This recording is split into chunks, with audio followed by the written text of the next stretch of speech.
Hello everyone, আসসালামু আলাইকুম। তো আজকে আমরা গিয়েছিলাম কাপাসিয়ার মাঠে ফুটবল খেলা দেখতে। সেখানে চলছিল এক বিশাল ফুটবল টুর্নামেন্ট। এই টুর্নামেন্টে কিন্তু উত্তরবঙ্গের অনেক নামি দামি প্লেয়াররাই খেলতে আসে। বাংলাদেশের মানুষ কিন্তু আসলে ফুটবলকে অনেক ভালোবাসে, যার কারণে দেখুন এত রাত্রেও শীতের ভিতরে খেলা দেখার জন্য বসে আছে অধীর আগ্রহে। খেলা শুরু হওয়ার কথা ছিল 9টায়, যেহেতু আমরা কিছুটা সময় আগে চলে গেছি, যার কারণে এখনো খেলা শুরু হয়নি। খেলা শুরুর প্রস্তুতি চলছিল মাঠের ভিতরে। তো মাঠের পশ্চিম পাশে ডিমের টিকিট খেলা ছিল, তো আমরা ওইদিকে যাই এবং টিকিট কাটা মাত্রই দেখুন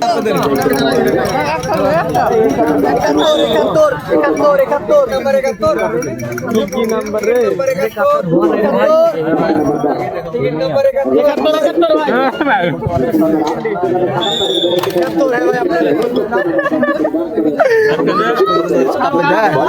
খেলা কি বাবু ছাড়বে, মোবাইলে ছাড়বে না কি? তো এইখানে 10 টাকার টিকিটের 3টা করে ডিম দিচ্ছিল। তো আমি একটা টিকিট কাটি এবং একটি টিকিটে 3টা ডিম পেয়ে যাই। তার কিছুক্ষণ পরে আমাদের ভাইরাল সাহেব একটি টিকিট কাটে এবং সেও 3টি ডিম পেয়ে যায়। আমাদের ভাগ্য ভালো থাকার কারণে আমরা 20 টাকার বিনিময়ে পেয়ে যাই 6টি ডিম।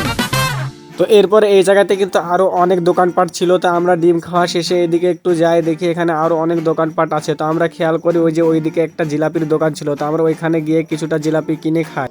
তো জিলাপি নেওয়ার সাথে সাথে দেখুন সজল জিলাপিটা কিভাবে চুষে নিল। তো এরপরে ক্যামেরা চালু করা দেখে মুস্তাক একটু পোজ দিয়ে তারপরে জিলাপিটি খাই। তো ওদের দুইজনকে খাওয়ানোর পর এবার বাড়ি আসলো আমার।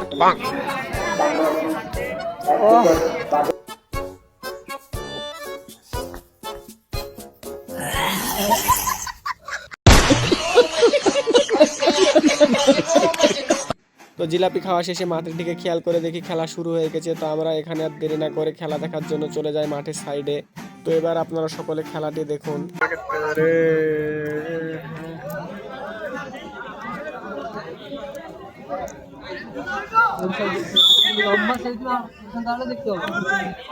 আবারও টিম টাকা লাগবে।